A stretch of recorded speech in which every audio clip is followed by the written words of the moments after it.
Speeding. Speeding. Speeding. 5, 4, 3, 2, 1.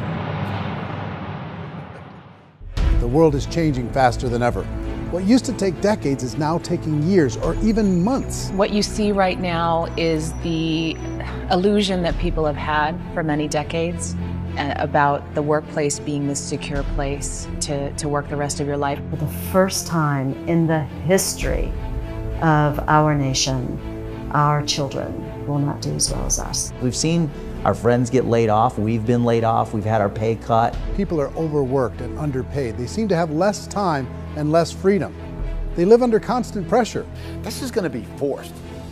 And so even if your employer loves you, they may have to cut you. There's something wrong that on Monday morning, the heart attack rate increases by 35%. Technology is accelerating, job security is declining.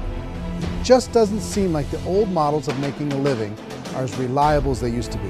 Every aspect of our lives, there's a better way out there, but we're still doing it the old way. We live in the greatest country on the planet, and there are a lot of people sitting around complaining and being cynical. Like everyone's whining about this old model, and I'm like, why don't you leave it? Look at all this over here. Look at all this opportunity. Since so much of our lives revolve around our work and the way we make our living, many people are thinking there just has to be a better way. The biggest challenge facing our world today is not making money, is what are we going to do with all the displaced, unemployed people? People are afraid that they're going to make the wrong decision. People are afraid of the unknown. People are afraid that maybe I don't have the skills. Hey, sports fans, industrial age is over. It's dead. It's dying. That's why going to school to get a job is an obsolete idea. A steady paycheck is an industrial age idea.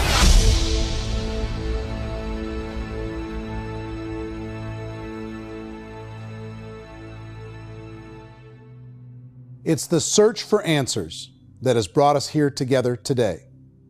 My name is Eric Worre, and for almost 30 years I've been an entrepreneur, struggling at times, but ultimately succeeding. As a best-selling author, speaker, and business owner, I've spent my entire career helping millions of people around the world to become entrepreneurs. And I believe strongly that there is, in fact, a better way when it comes to how we make a living. The career landscape has changed dramatically, and many are still working in a model that is completely out of date. What worked for previous generations isn't working as well for people today. In this film, we're going to explore 3 important questions. First, what's really going on in our working world today? Second, in this new economy, is it better to become an entrepreneur, or is it safer to work for someone else? And third, if a person decides to become an entrepreneur and start their own business, how can they do it without taking on massive risk? To help in this journey, I've brought together some of the greatest experts and thought leaders in the field of entrepreneurship to share the real facts with you. My intention is to give you new information that will allow you to make choices that are not limited by an old, outdated model. Let's start by understanding what's going on in our working world today.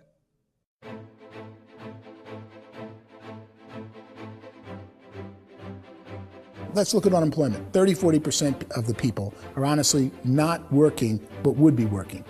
What our government does is if you haven't found a job in 6 months, we don't call you unemployed. We pretend you dropped out of the labor force. I've often said that unemployment, particularly structural unemployment, that's unemployment due to technological changes, is the first sign of economic growth. Think of it, 10 people live on an island. They go out every day and fish. One day, new technology shows up. A missionary brings them a net. Now, using the net, one pilots the boat, one throws the net. 2 fishermen can do all the work 10 used to. That's a 500% increase in productivity, 2 doing the work of 10, in one day. You don't have to learn a lot to learn how to throw a net instead of throw a fishing line. The island's got a big problem, 80% unemployment. But the island still has all the wealth of the fish because the 2 people produce as much fish as 10 did. Now, of course, looking back in history, these changes used to take thousands of years. And during that time, we went into farming and transportation. Some of us became doctors and some teachers and lawyers, and we developed all these new professions and new manufacturing jobs. Today, these changes are occurring literally in one day when a new technological advance occurs, and we don't have the social structures to deal with it or to retrain the unemployed people. So one of the things that I think is interesting as I travel across the country and really travel around the world is the way that we work and the way we get paid for work is changing pretty dramatically. On a global basis, everything is being turned upside down because of the rapidly advancing technologies. They are eliminating many jobs, and we have been left with many people not prepared for the jobs that exist. A lot of demand in public companies was to squeeze out all the fat and to get just as much margin as we possibly could, and fat equals humans. So this idea of job security in information age is so obsolete, but it's still taught inside our school system, and that's where the problem starts. There's no financial education in the school system, and people are still trained to be employees to work for that paycheck. This is a chart on the middle class. What's happening in the middle class, those that went to school, their incomes have been coming down for years. And parents still say to their kids, go to school, get a job. Now what happens to all those middle class people who are dropping off the ends of the chart? Well, they become what's called working poor. And this is what happens to working poor. But they say poverty is ending. Well, poverty may be ending, but working poverty is going up. And this is food stamp usage. So food stamp usage in America is going through the roof right now, because people cannot earn what they call a living wage. Most people have experienced financial pressures that I think are probably greater than they have been in the past. If you're not working for yourself, then it's going to be a pretty hard road for a lot of people. Today, if you're going to control your future, the 40-40 plan is gone, where you can graduate from college and get a job and work for 40 hours a week for 40 years. That day is gone. So some of these charts actually tell you what's going on. And this is a really interesting one, you know. People are going back to school because if I go back to school, I'll get a nice job. But this is what's happening to, it's called Sallie Mae, which is the student loan guys. Student loan is going through the roof. It's now over $1 trillion, and student loan debt is worse than credit card debt. So when people stopped using credit card, the government got people into student loan debt. And the problem with student loan debt is you can never be forgiven. See, with credit card debt, you can declare bankruptcy and then all's forgiven. But student loan debt, you can declare bankruptcy, you still owe it. It's the worst of all debt. But this is the next picture. Look at this chart here. This is what's happening to wages of college graduates. It's going down. So you go to college, you rack up all this debt, but you earn less money. Now, that's not that intelligent. Average person who's been working a lifetime in America today is ending their lifetime at 65 with about $41,000 in assets. They earned just enough to survive. I think in the United States we have something like 17 trillion in debt. That's just the federal government debt. We got another 2 in municipal and in other, let's call it almost 20 trillion government. We've got 40 trillion in private debt. That comes up to close to 60 trillion. When you then add something we never had before, what you were talking about, when we look at the unfunded portion of Social Security and primarily Medicare, Medicaid, that at the most conservative estimates from outside firms, Kleiner Perkins, 67 trillion and growing. That's more than all our other debt. There's less conservative estimates that say it's 84 trillion or higher. I added up conservatively $127 trillion in total debt. Debt is a financial drug. When you take it to excess, it's like taking a drug. Yeah, it makes you feel better, it enhances your performance, but at a huge cost, eventually it kills you.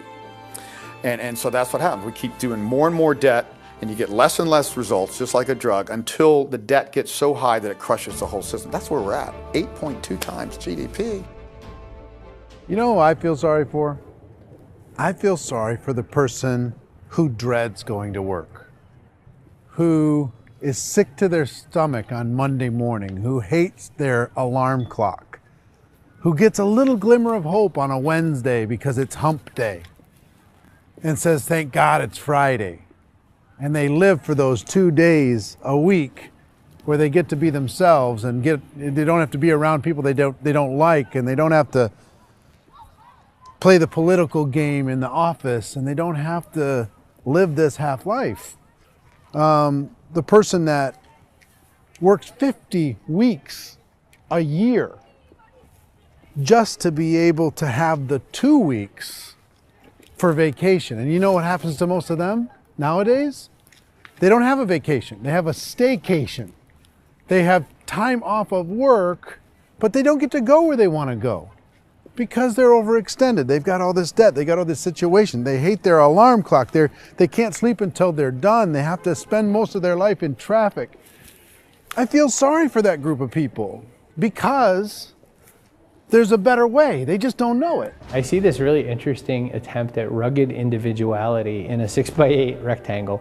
And I feel like you're all the same, except for the little push pins of the pictures. There's different pictures. Yours is named Jenny and his is named Sujara, but it's the same people. And this is how they are, and they're just like the zombies, and there's no joy in there, there's no fun. There's always like the wacky woman who decorates her cubicle, and that's the most she can do there. You got to give her credits, right? The wacky cubicle woman. The basis for their life is worry. I'm worried, you know, maybe I'll get fired. I'm worried maybe my company will go out of business. I'm worried I can't keep spinning the plates on paying the bills. I'm worried about how do I send my kids to college. I'm worried, what if the transmission of my car breaks? That's, you know, 2 or 3, I can't fix it.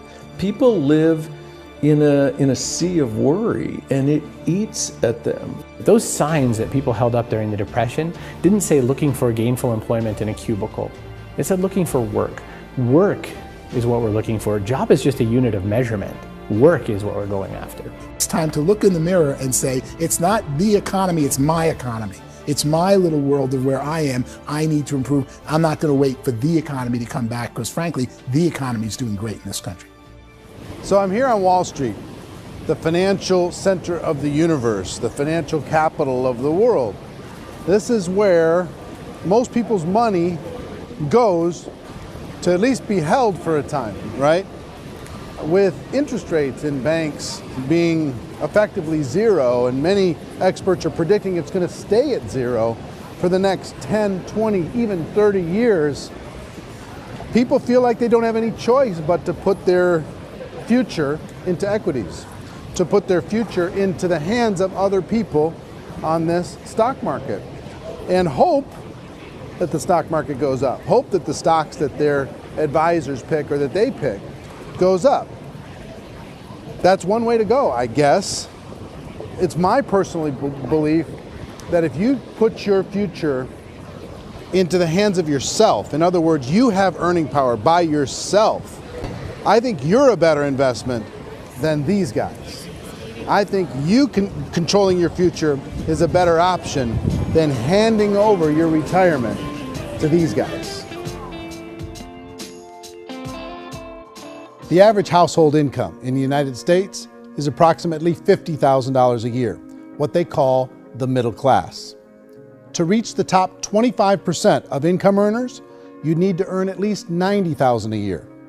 To reach the top 10% would be a household income of $140,000, the top 5%, $190,000, and to be in the top 1%, you'd need a combined household income of at least $380,000 a year. So here's the question. What do you think would give you the best chance to move up and get to the top 10%, the top 5%, the top 1% or beyond? In my opinion, and in the opinion of many, many experts, the answer is to become an entrepreneur, to become your own boss. I think you have to be a business owner. I can't, the only time I ever say to someone it'd be great to be an employee is when they've already told me they've surrendered. I only tell people who are wounded spiritually that they should be an employee. And it's that feeling that you get when you pick up the backpack off the little Cub Scout and say, "Don't worry, little guy, we'll get you back to the camp." You know, it is in no way a kindness when I tell someone they'd be a great employee. The other status symbol really increasingly is lifestyle. I mean, people can own their own business, maybe even work out of their house. That, I tell you, people admire that, like, gosh, I wish I could do that. The spirit of the entrepreneur is to be a risk taker and to be resourceful and unstoppable and to have a vision of yourself beyond where you are and not willing to settle for life as it is. Think about the great entrepreneurs. They're visionary. They have heart. They're willing to do today what others won't so they can do tomorrow what others can't. Personally, I don't think of the new economy, the old economy. I create my own economy. The entrepreneur's in control. I decide what the economy is going to be like. In the world of entrepreneurship, there are no limits. you can make as much as you want, depending on how much you want to work and how smart you are and how great a team you put together. There's no more lifetime rewarding business than being an entrepreneur. Why in America, where anyone could be anything, would people want to give up their freedom and become effectively a modern-day slave, told shut up and be here every morning at 7:30, leave at 5:30, and do what I tell you? If people decide to become an entrepreneur and work for themselves, they have some traditional options, but they're riskier than you might think. Any kind of a retail business, retail build-outs, is extremely expensive. Even just these small little yogurt stores where they're putting little yogurt machines and you get all the different flavors, you're spending $200,000, $300,000, $400,000 to open a yogurt shop. I would love to buy a Dunkin' Donuts, but it's $500,000 or so to start. I don't quite have that just-in-case money. Risk you can lose it all, and most guys do 2 or 3 times, and even big guys like Branson, because I'm such a fan of his, half his companies don't work. If you make $1 million, your problems are going to go. If you make $1 billion, your problems are really going to go. Just the opposite. You and I know when you're making $1 million, you get $1 million responsibilities. You make $1 billion, you got 1,000 times $1 million responsibilities. And most people say, I'd love to be my own boss. 70% of Americans would love to be their own boss, according to recent polls. But they don't know how to get there. Because what are you going to do? One, you could buy an existing business. If somebody's selling an existing business, you have to ask why. Usually because it's probably hard. It's probably not making as much money as they hope. 2, they could buy a franchise. A little less risk, proven system, but it's expensive to be able to do that. 3, they could start something from scratch. And that's where a lot of people feel like, I don't have the chops to do it. I don't have the money. I don't have the product idea. I don't have the expertise. I don't have whatever it's going to take to be able to get there, and I can't risk my family to do it. So 4th, they could become an investor.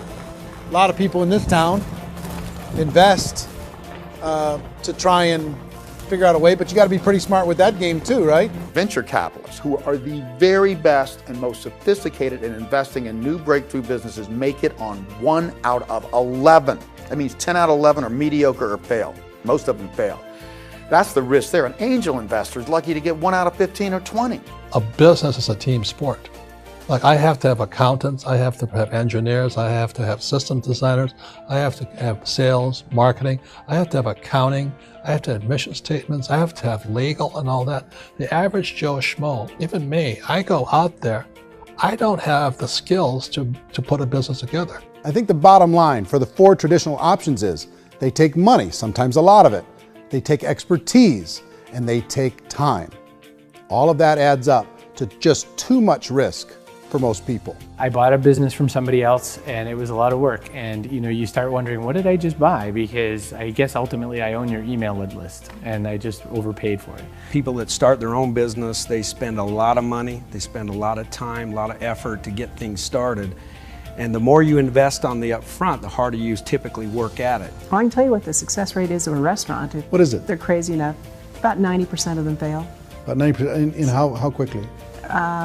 Year less. Wow. And if we're talking non-franchise, we're talking franchise, Sure. That's totally different. Yeah. But our students aren't getting franchise restaurants. You got to invest big money. Exactly. And with someone like McDonald's, you've had to work with the company for a long period of time, really know the Even have a chance at investing $1 million. have a chance, and it's a slim chance. What if there was a way that you had all the proven aspects, the comfort aspects, and you could still control your own life? What if there was both? In other words, you didn't have to create everything from scratch. You didn't have to be a super leader. All you had to do, what if there was a proven product already? You didn't have to create the product. And there's a proven system already, proven training already. Everything except an employer. That was the only thing that you didn't have. Do you think more people would be open to working for themselves in that environment?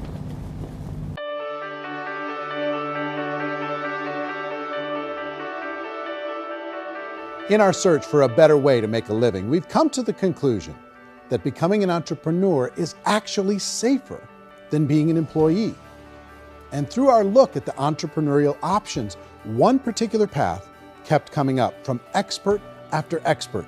And I think most people will find it surprising because it's certainly a non-traditional business model. That model is for people to start their own business and become an entrepreneur through the creation of a network marketing business. Some people call it direct selling because the product is being sold directly from the manufacturer to the end consumer, cutting out the middlemen. Other people call it multi-level marketing, or MLM, because there are multiple levels of commissions paid.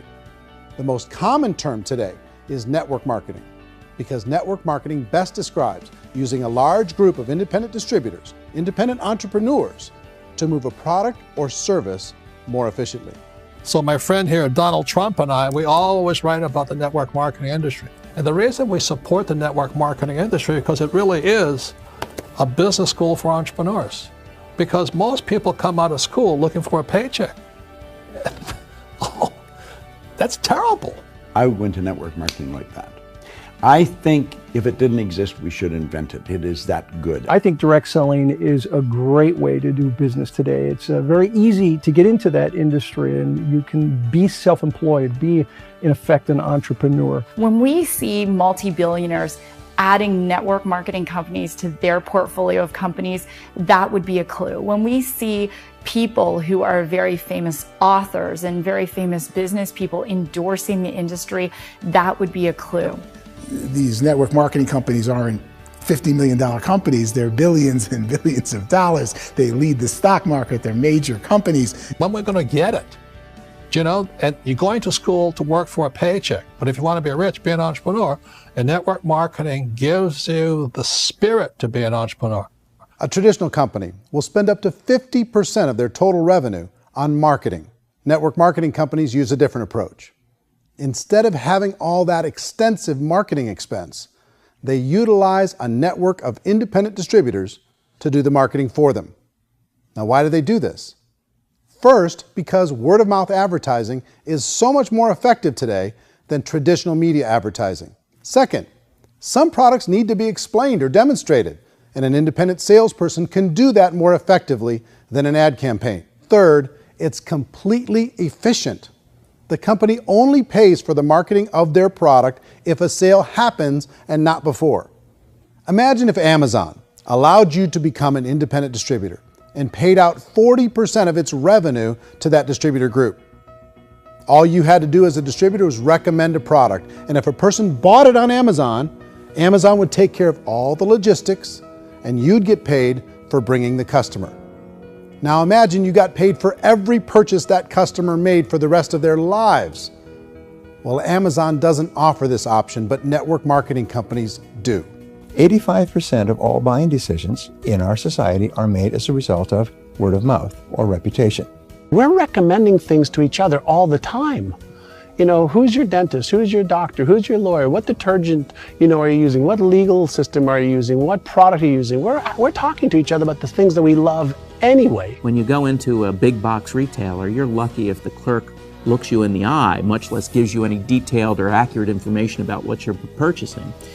So of course, this personal information, this education coming from a friend, a neighbor, a relative, or even a stranger, but one who has experience with the product is extraordinarily valuable. As a matter of fact, network marketing can educate consumers probably better than any other form of marketing. It certainly can do better than advertising because advertising usually has a certain hype to it and you can only get limited information. So, network marketing trumps advertising. If you were a typical sales company and you wanted to sell $1 million a month worth of product, you might go find 100 superstar salespeople. The quota would be $10,000 a month. So network marketing as a distribution system just flips the numbers.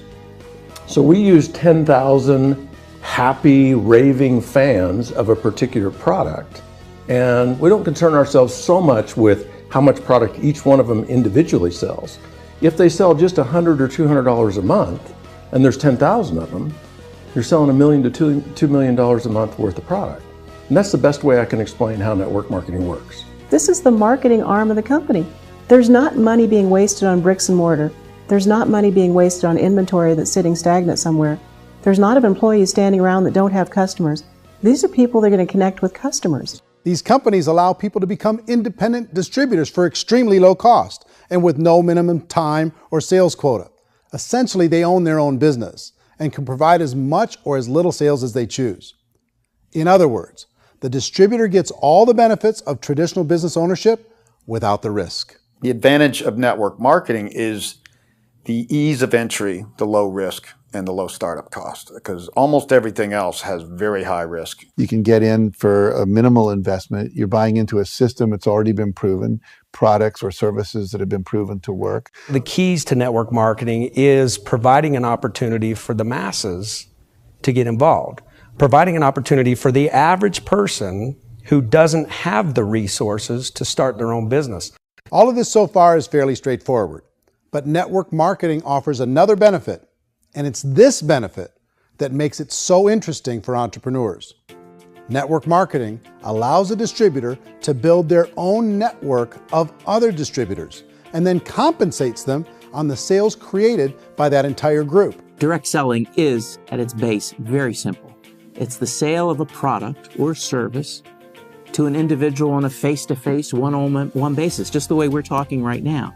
But there's an important element as well, and that's the offering in conjunction with that sale of product, the offering of an opportunity for someone to make something of themselves. No matter what your social status is, no matter what language that you speak, I mean, look how many unbelievable people are becoming successful that speak every kind of language out there. What an awesome gift to give the world. Instead of having to work your way up in a system and prove that you could be a sales manager, they just decided everybody can be a sales manager. Everybody gets to build a sales team from day one. And so what that brought into the system of growth as a direct selling company is the concept of compounding or geometric progression. Because now you can actually grow a sales force very quickly because everybody is enrolling people in their own sales force. People who are like, oh, this is weird, I'm building a sales team, or what do you think you do at a regular company? How do you think a regular company works? Network marketing is the only industry that doesn't say your past determines your future. It looks at your past and says, okay, now what can we train you to do so you can have a great future? Every other employer out there wants to exploit you for what you already know, not teach you something new. Network marketing has the potential to save the United States and the world because it's going to teach people not to be employees, but to be entrepreneurs.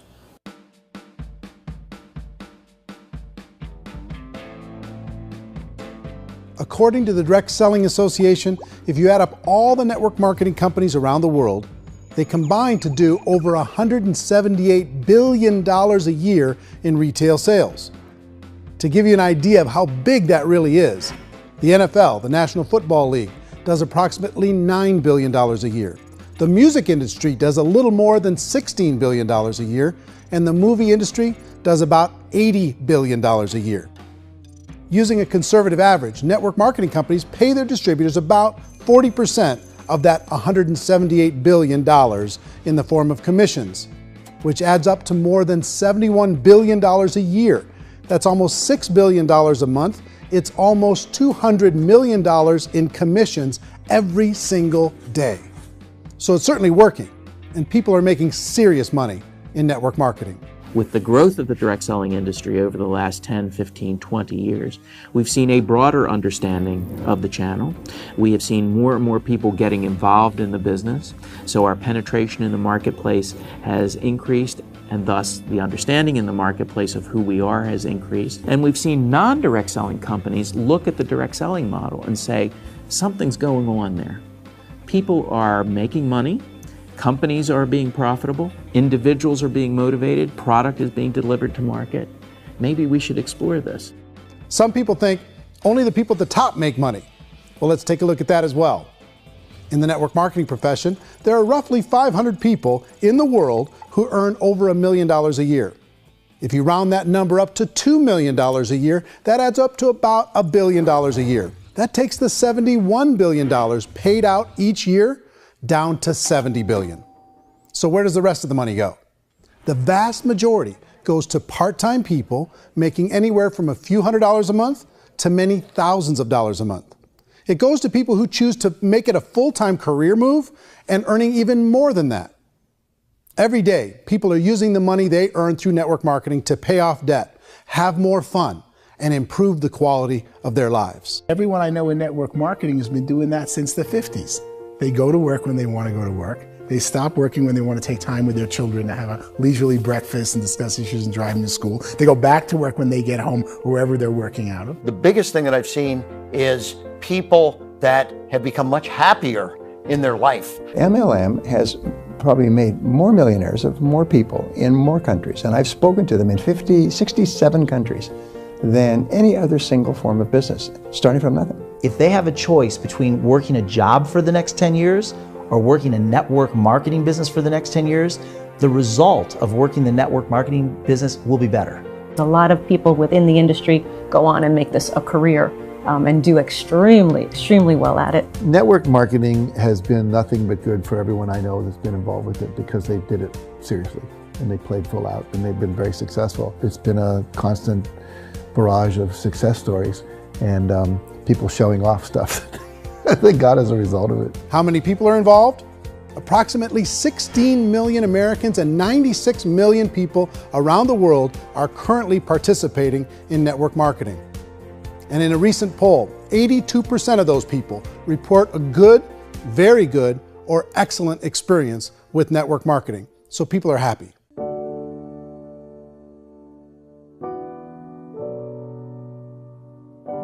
So I've taken a look at the network marketing profession and really tried to understand why so many people are confused as to the validity of this as a business.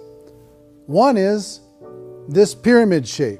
People get really messed up with this pyramid. Oh, it's one of those pyramid things.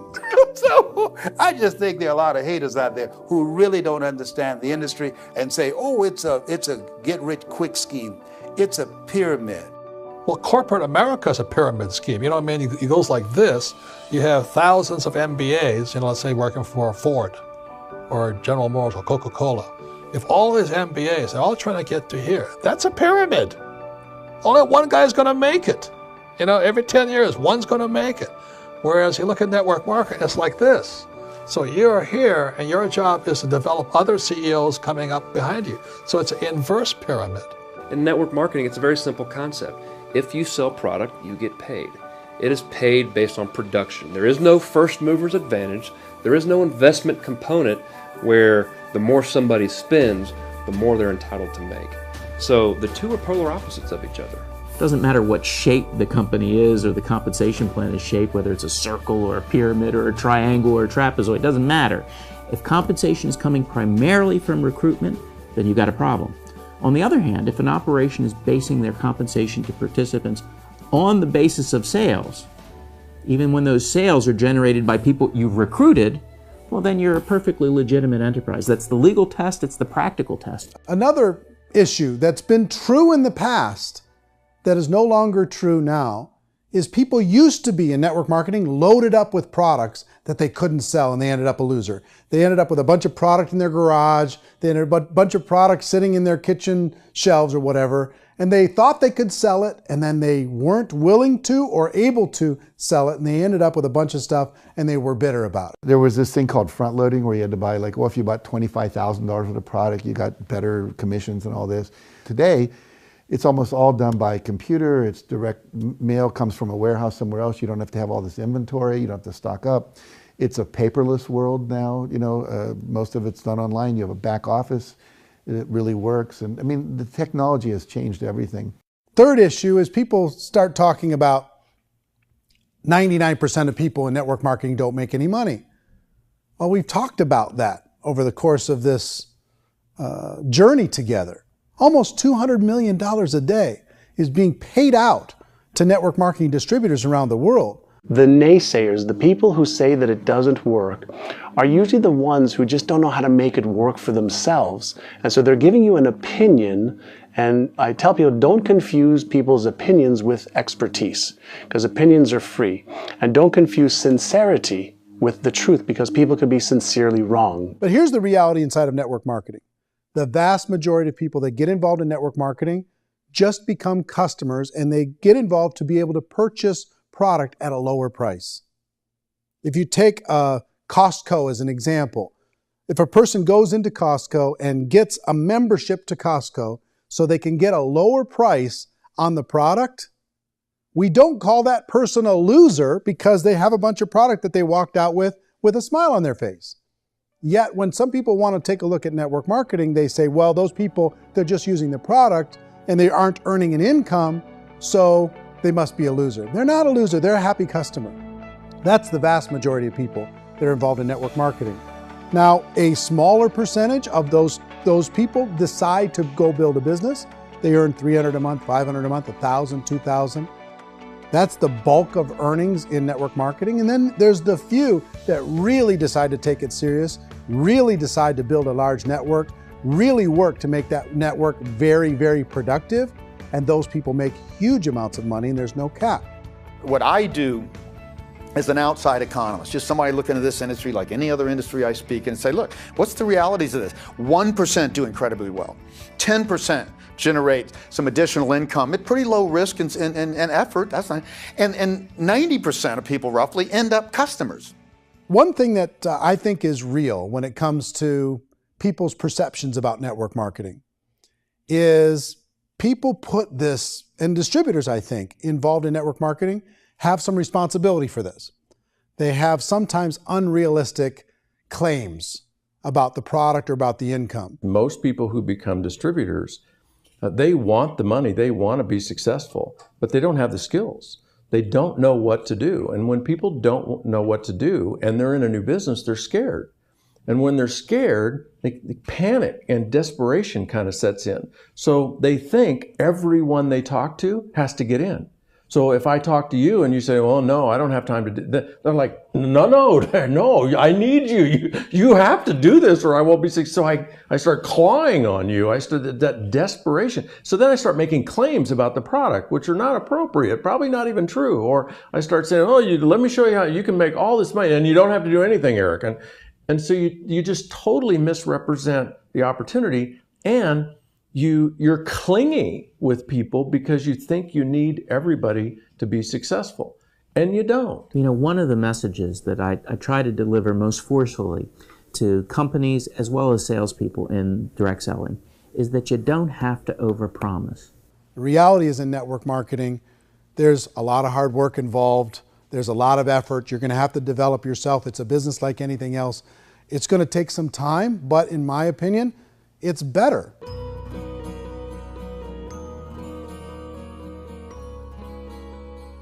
It's light years better for people starting today than it was even 5 years ago. I think it's more widely accepted now, and people understand it is a business. It is being an entrepreneur. It is being a business owner. Our belief system is based upon our evaluation of something.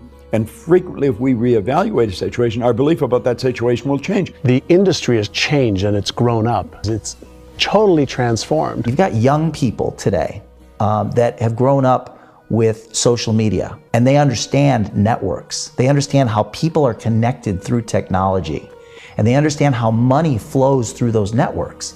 So when they see network marketing, they don't see it the way their parents saw it. And we've all learned, the larger industry that you represent, has all learned from those mistakes and flaws and errors that have happened early on. Early algorithms didn't work the right way. That's all fixed. It's like when they design a computer program, they design the program, then they run it, and then they go back through and they debug it. The MLM industry has been debugged. This is the day of being virtual, being able to run a business from your mobile phone. I mean, it's incredible. Companies are getting smarter. They're implementing more consumer protections. They're implementing more compliance training. They're doing more with respect to product research. If you do get involved and you make purchases of inventory, even on a voluntary basis, if you decide that this business is not for you, you can leave and have that inventory repurchased by the company. There's no other business that offers that kind of protection on a voluntary, self-regulatory basis.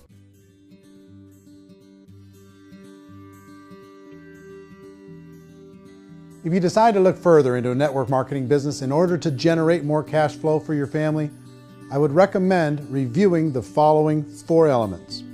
First is the product or service. And on the product or service, I would ask 5 important questions. 1, do you like it? Is it something you would feel comfortable sharing with others? 2, is there a recognized need in the marketplace? It's hard to create a need if one isn't naturally there.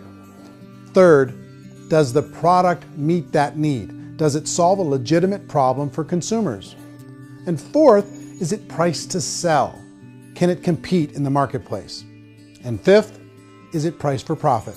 Is there enough margin for the company and the distributor to be able to generate income for the long term? If you can answer the questions on the product to your satisfaction, the next element to consider is the company itself. Is it well run? Do you believe in the founders or the management team? Do you feel they have what it takes to go all the way? See, it doesn't matter how good the product is if the management can't take care of the company. Good management can change with the times. They can handle adversity. They can make good decisions. Make sure you choose a company that can serve you for a long time. The third element to consider is the compensation plan. And with that, there are 3 important things to look at. First, a brand new person needs to be able to generate some money fairly quickly. It may be an obvious reason, but you can probably imagine the ripple effect of a distributor getting involved and having even a small victory fast. That can only help with the overall success of the organization. Second, a person should be able to develop a moderate part-time income in a reasonable period of time. As they develop their network and as their sales grow, they should be able to enjoy more benefits.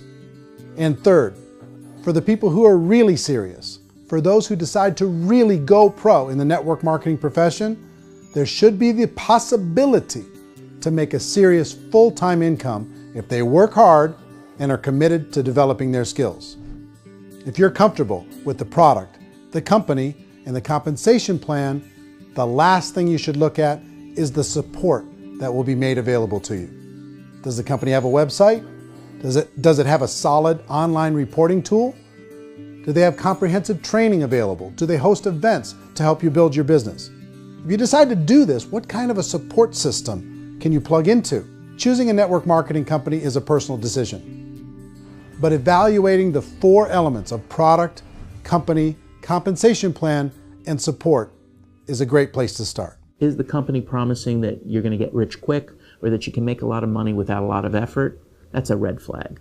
Is there a product that you really believe in that you think can be sold?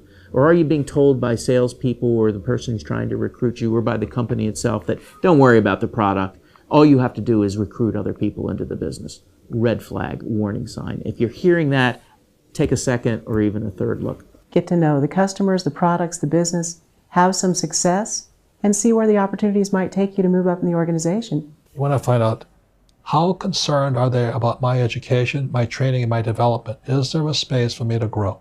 Most important question. Learn everything that you can about the product. Make sure it's something that you believe in, and learn everything you can about the industry and work that system. You have to be very passionate about whatever that company is doing. I would get involved. You can always test drive anything, the product, the service, the community, and then lean into it a bit. If it feels good, then lean into it a lot.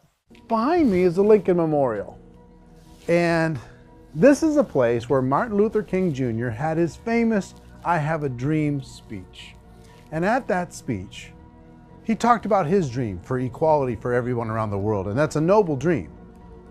But I think more people need to remember what it was like when they were kids and the dream was still alive in them. Before it got beaten out of them by reality, by this paycheck, by these responsibilities, and by having to live for this job to pay the bills. I think people need to remember that, go back to that. Once they know that there's a better way, I think their future is going to be much brighter. They can live a better life.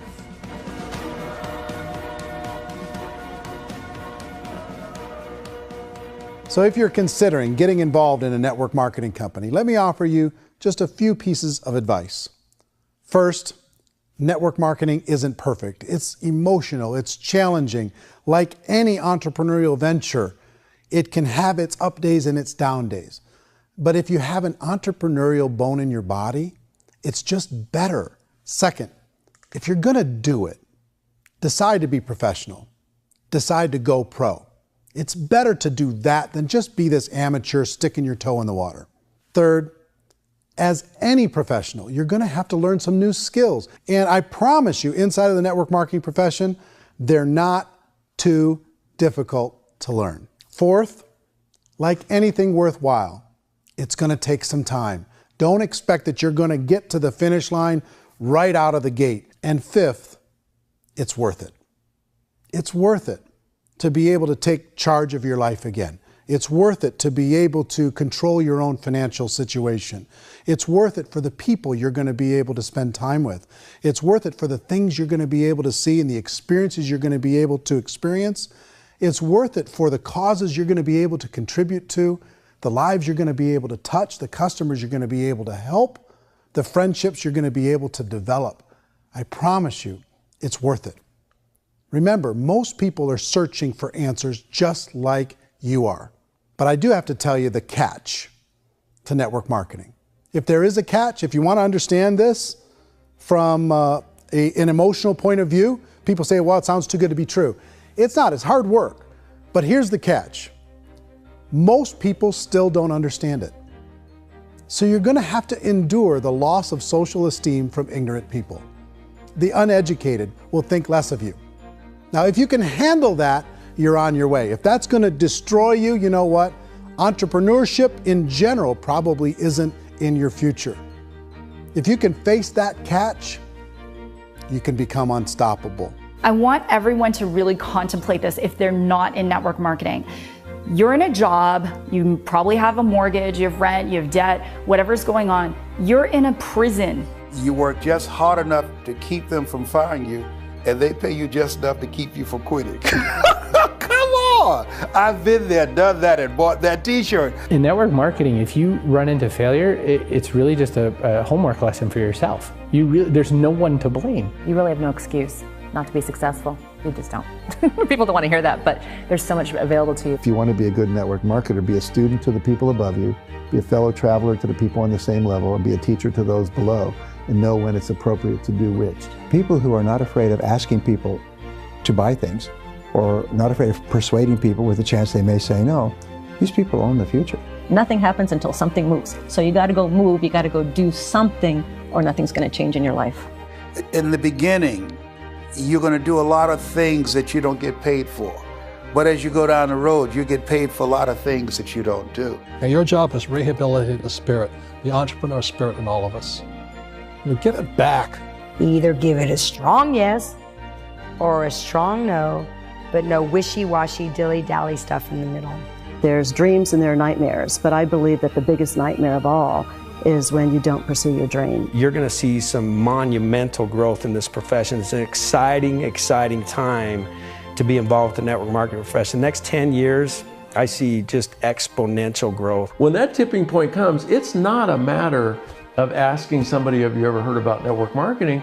You're really asking them, which company are you building your wealth in? We are here to fix the world, to improve relationships with other people, to improve other lives. And the real reward comes as an entrepreneur in any level from teaching somebody something and watching them soar. There is no greater reward.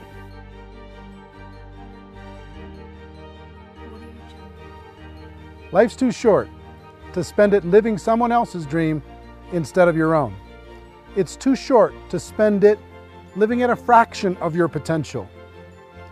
Can being an entrepreneur be a challenge at times? Sure. But here's what you get in exchange. It can be yours. Something that you built, something that you created, something that you made happen. This balloon represents your dream. It represents entrepreneurship. My wish for all of you is that you would reach out and grab it. The choice is up to you.